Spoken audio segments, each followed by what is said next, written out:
एपिस्टेन files प्रकरणावरनं Modi हटाव असा नारा विरोधक देत आहेत। असाच नारा 2002च्या गुजरात दंगलीनंतरही दिला गेला होता। त्यावेळेला केवळ हिंदुत्वासाठी बाळासाहेब ठाकरे यांनी मोदींचं पॉलिटिकल करिअर वाचवलं होतं।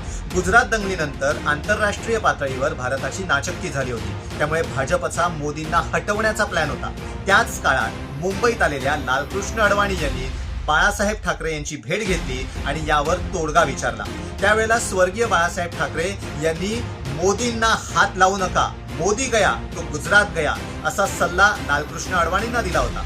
अडवाणींनीही बाळासाहेबांचा सल्ला ऐकला होता, मोदींना हटवलं नाही। पुढे 2007 आणि 2012 अशा सलग 2 वेळेला नरेंद्र मोदी गुजरातचे मुख्यमंत्री झाले आणि पुढे 2014ला पंतप्रधान बनले। त्यावेळेला जर लालकृष्ण अडवाणींनी मोदींना मुख्यमंत्री पदावरनं हटवलं असतं तर आज मोदी पंतप्रधान नसते।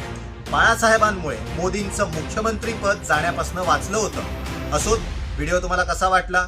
बाळासाहेबांनी मोदींना वाचवलं नसतं तर मोदी आज कुठे असते? कमेंट करून नक्की सांगा।